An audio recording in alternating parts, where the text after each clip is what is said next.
the prelims articles and focus on few smaller topics which is more relevant for the prelims exam. We have this article related to Lunar 25 mission, which is a lunar mission of Russia. Russia has launched Lunar 25 yesterday. Essentially, India, Russia are in race or in competition to land on the moon, just like India's lunar lander mission Chandrayaan-3. Similarly, the Russian mission Lunar 25 also aims to enter the lunar orbit and deploy a lander in the south pole of the lunar surface, which India is also targeting, but of course the project will not affect the other. They will not have any chance of collision and it will not pose any risk to each other. But estimates we are suggesting that Lunar 25, which is launched just yesterday, will reach the lunar surface faster than Chandrayaan. As you know, Chandrayaan-3 was launched in July. It is yet to get closer to lunar surface and we are likely to attempt the lunar landing on August 23rd. So 2 days before that, on 21st August, a Russian space agency Roscosmos will land the Lunar 25 on the lunar surface in the southern pole to carry out the explanation and research. And now the big question here is, how can Russia reach the lunar surface quickly? It's just a matter of few days, just a matter of 1 week, 5 to 6 weeks, whereas India took more than 1 month to even place the orbiter in the lunar orbit. So to understand why, that's the reason behind it, and we have a look at the orbit, the trajectory that mission has taken. In fact, it's not just Russia, even China, US, Japan, they all have the ability to reach the moon within 4 to 5 days, whereas India will require at least around 40 days to reach the lunar orbit. So why is the difference? The difference is all about the rocket that we have and the velocity that it can inject into the spacecraft. India does not have a powerful enough rocket to directly inject the spacecraft into the lunar trajectory. Injection orbit into the LTI orbit, from where the spacecraft can be directly transferred from the Earth's orbit towards the lunar orbit. Now if you look at let us say the Apollo mission of US, through which astronauts were landed on the moon, if you look at China's Chang'e mission or Russia's mission towards the moon, right, they have all used a single injection because of the powerful rockets they have. Once they launched and placed them in the Earth orbit, immediately they will fire the rockets to insert them into the lunar trajectory injection orbit within 4 to 5 days. The spacecraft will arrive at the lunar insertion orbit, so they will declarate the spacecraft and quickly place it in the lunar orbit, and they can even attempt a landing. They can finish all of this within a week, whereas India is not able to do that because our trajectory is very, very different, since we don't have a powerful enough rocket. We have to rely on the slingshot method. And since the GSLV Mark III rocket, the current launch vehicle that we have, right, it can lift off the spacecraft only to a certain orbit, beyond which we have to fire the onboard thrusters repeatedly to raise the orbit around the Earth and then perform the slingshot maneuver to place it on the lunar transfer trajectory orbit. Right, then it's inserted into the lunar orbit and slowly decelerated over a period of time, and then it's placed in the circular orbit. Then we have to attempt the landing. So this entire process will have a good 40 plus days for India. This is the primary reason as to why our lunar mission takes so many days, whereas Russian is reaching the lunar surface before the Chandrayaan-3 mission, which is also another important point. Here is that ISRO has brought out the assessment of the traffic around the moon, because currently there are many spacecraft in the orbit around the moon and it poses a risk of future emissions. There is a risk of collision, or in future there is a growing interest in exploring the moon. In fact, US is planning to place the astronauts back, returning with with the Artemis mission. Russia, Japan, China, they all are showing more interest in studying moon, right? So going forward, we might see more manned missions as well, more orbits and spacecraft being deployed around the moon. So it's important to understand and estimate the spacecraft traffic present around the moon surface. Right. So ISRO has carried out a study, understand different spacecrafts that are present in the lunar orbit to prevent any possible collisions.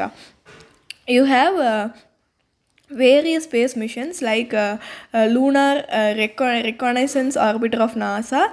There is also KPLO spacecraft from South Korea, and you have the THEMES mission of NASA again. Even China, Japan, Russia, they all have spacecrafts that are orbiting or deployed on the lunar surface or in the orbit. So to prevent the collision, ISRO has developed a detailed assessment and a study, and we also coordinate with the Interagency Space Debris Coordination Committee to coordinate with the different global space agencies to avoid any collisions in the lunar orbit. They are still in orbit around the moon surface. There have been a collision avoidance maneuvers that ISRO has carried out with the Chandrayaan-2, right? Chennai 2 into the orbit to avoid direct collision with the other spacecraft. So that is why we follow the guidelines, the space debris mitigation guidelines laid out by the United Nations. UN has laid out these guidelines to manage the space debris, not just around the Earth, but also the same framework will help in managing the space debris and collisions around the lunar orbit as well. So ISRO works with NASA and other global space agencies through the Interagency Space Debris Coordination Committee to assess and keep track of all the space traffic to prevent any potential collisions. Next, we have an article on page number 8 that refers to Tampara Lake in Odisha. The National Green Tribunal has issued a stay order against the illegal construction at the Tampara Lake, which is a protected wetland. Alright, so it's very important to know about this lake. Tampara Lake, it is a freshwater lake in Odisha, one of the largest freshwater lakes. It is located over here. Excuse me. It connects with the Bay of Bengal on other side, and it's located at the mouth of the Rushikulia river. Yeah, please write down this point. It's on the right bank of the Rushikulia river, and it's one of the large just freshwater lakes, and it has a very rich biodiversity. It is blessed with a lot of flora and fauna, but the most important point is that it's protected Ramsar site, and it is designated wetland of international importance under the Ramsar Convention.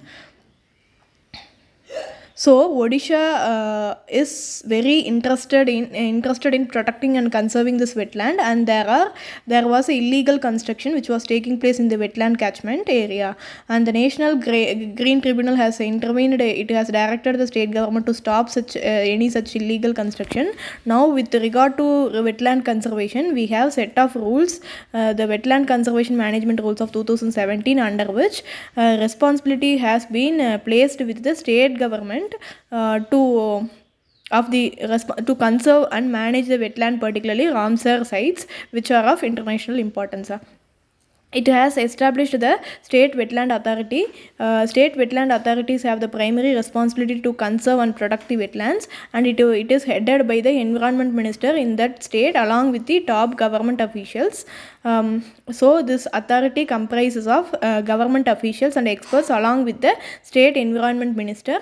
And it is the primary responsibility to prevent any encroachment to illegal constructions to conserve and protect the wetland and the species, and define the development and utilization of the wetlands, because wetlands, they serve a big economic purpose. They help the local communities. It helps in tourism, and it also serves as a very big environmental purpose. It acts as a carbon sink. It helps in checking the floods and tsunamis, especially in coastline areas. It can actually act as a natural buffer against a tsunami or a cyclone or a coastal flooding. So the responsibility to conserve and protect these wetlands has been vested with the state wetland authority headed by environment minister at the national level, and the national wetland committee is set up under the secretary of the Ministry of Environment, Forest and Climate Change. It replaced the central wetland regulatory authority, and this committee, which includes the secretary of the environment ministry and other top officials and experts, guides the state wetland authority in conserving and protecting the wetlands.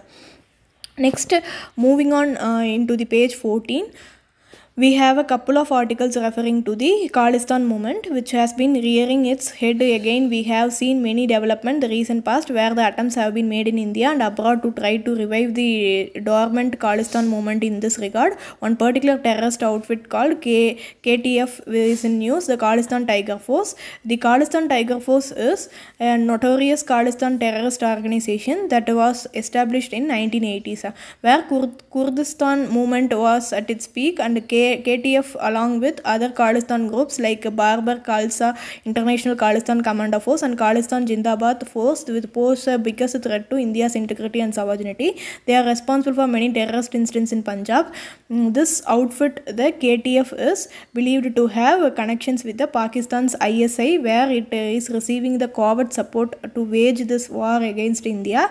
And now recently the NIA, the National Investigation Agency, has arrested the two top associates of Khalistan Tiger Force who are hiding in Philippines in Manila.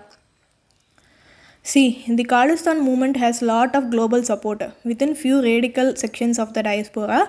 Amongst the sections of the Sikhs diaspora, few members have been radicalized by the ideologies of Khalistan, and there is a strong support in US, in Canada and in Europe, in countries like Italy, UK, Germany and also in Australia, right? Even in Singapore, Thailand, Malaysia and Philippines. So over the years within the diaspora community, some radical elements have spread the ideology and created a strong support base. So two top terrorists of Khalistan Tiger Force have been arrested by the National Investigation Agency at Delhi airport. It's basically a code. It's reference to code operation. Most likely they would have been picked up by Indian intelligence agencies like RA and in coordination with the authorities in the other countries, right? Since Philippines is a friendly country, it might most likely would have worked with the Indian, coordinated with India, and these terrorists would have been picked up there, and there would have been brought to Delhi, and then forward arrest has been made by National Investigation Agency. This represents India's continuing fight against Khalistan outfit, and you should know about Khalistan Tiger Force. Just name the threat it posed to India.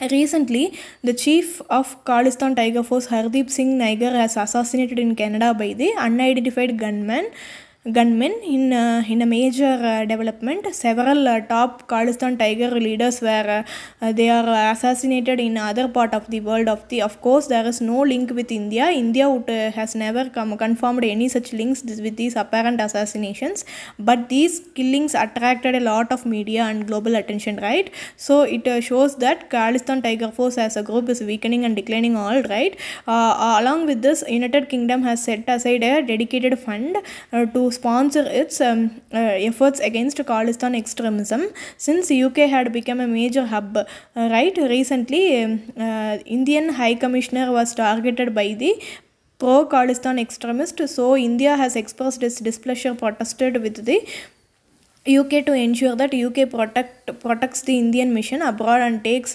sufficient measures to tackle the threat of Khalistan movement. So UK has allocated around 90,000 pounds to its security forces and agencies to give exclusive attention to tackling the pro-Khalistan extremism. Next, on page 15, in the economy section, we have an article referring to IIP index, that is industrial production. According to the article, the index of industrial production has declined.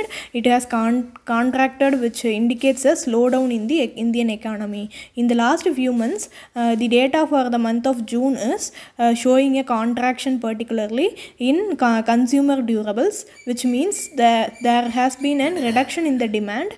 The demand for essential consumers durables has go down in the month of June as compared to the previous year, and in 14 of 23 manufacturing sectors a contraction has been seen. Is that clear? In fact, IIP index is a very important indicator regarding the manufacturing and industrial activity in the Indian economy. This key index is brought out by National Statistical Office by the NSO. So please note down the key facts. The index of industrial production. It's published by National Statistical Office of Ministry of Statistics and Program Implementation. It keeps track of the growth in the key industrial manufacturing sectors like mining, electricity, and other use-based sectors like goods, capital goods, intermediate goods. It's a composite index. This performance across 8 core industries which have the maximum weightage. The core industries have a weightage of 40.27% like coal, electricity, crude oil, cement, natural gas, steel, refinery and fertilizer. And these are the 8 core sectors. All right. Combined together with the other manufacturing sectors, it provides an estimate of industrial activity and growth as far as India's manufacturing and industries are concerned. So it is a vital indicator for the Finance Ministry, for the RBI and the stakeholders to come out with the policy measures to tackle the challenges to industrial growth. Next, move on into the page 16. It been reported that Chinese military ship of PLA Navy is docking at the Colombo port in Sri Lanka. Now, see, this is not a new development in the past as well. Several Chinese military vessels have docked in Sri Lankan port, which has been flagged as a threat by India. It marks the rising presence and influence of China in the Indian Ocean. In fact, back in 2009, when Mahendra Pakshe was the president, when he had become a pro-China and anti-Indian, Rajapaksa had allowed a Chinese nuclear submarine to be docked at Colombo port, and a nuclear-powered submarine armed with the nuclear missiles are allowed to dock as part of the relation between the China and Sri Lanka. India had strongly protested against this back then. Just last year there was a similar development where the Chinese spy vessel called Yongwang 5, which is satellite tracking and mission tracking vessel, was deployed at Hambantota and Colombo port despite the India's objection. India repeatedly objected to the entry of the Yongwang 5 into Sri Lanka waters, but still Sri Lanka and China went ahead and followed the ship and the spy ship to dock at the Colombo and Hambantota. Now it's been reported that another Chinese vessel, Haiyang 24, which is a major PLA military vessel, it's been allowed to dock at Colombo port as a part of the close military relation between China and Sri Lanka. India has said it's aware of the development we are tracking. The vessel, we have kept the development in mind, and of course India keeps urging Sri Lanka to not allow the Chinese vessels so close to Indian waters, as India sees this as a strategic threat. Coming to the last article, page 16. The popular Forbes magazine and media outlet is supposed to be acquired by a consortium of companies. Forbes is a US-based media entity, a major media outlet, and it's proposed to be acquired by a consortium of companies, which includes the Sun Group of Industries of India. And Sun Group, I'm sure you would be aware of it's a very popular media outlet in India, owned by Modern Family in Tamil Nadu, closely connected to DMK and the political parties in Tamil Nadu. The Sun Group of Industries, they are not just run TV channels and other media outlets in India. Sun Group also other investment which has become a concern for the US security agencies. American security agencies in US government which are tracking this acquisition of Forbes, they are flagged and raised a major concern about involvement of India's Sun Group, because Sun Group has major investment in Russia's Siberia region, in the far east region of Russia, which are a massive gold reserve present, and India's Sun Group is one of the big investors. And according to US intelligence agencies, the Sun Group founders have very close personal ties with Russian President Putin. Almost 70% of the gold mine in Siberia region of Russia is owned by the Sun Group of Industries, and also apparently the Sun Group is very close to Chinese Communist Party because of some investment investment China as well. So these security concerns have been flagged by the American intelligence agency and security agencies because they see this as a threat potentially. They believe since Forbes is a major media outlet influencing American people, and their opinion, they are concerned about the possible influence operations of Russia and China being directed through India's Sun Group, where their reporting in Forbes can change and create a favorable environment for the Russia and China to destabilize the US. See, this is to do with the information warfare and psychological warfare, where big powers often engage in such tactics by using media outlets where they plant articles and plant fake news and misinformation to mislead the people. So US is deeply concerned about Forbes being acquired by a foreign entity which has close connection with the Russia and China. Since it involves India's Sun Groups, it is a key development you should take note of, and you should be aware of that many big powers they engage in such psychological warfare and information warfare strategies as a part of their influence operation against each other. Is that clear? So this brings my discussion of today's newspaper on to an end. Please take a look at the mains practice questions. First question is, India's criminal justice laws are in dire need of reform. Evaluate 250 words. Post your answers in the comment section. And what factors contribute to wildfires? And examine few recent wildfires around the world and discuss the prevention and mitigation measures in 250 words. That's all for today. Thank you so much for watching. Have a nice day.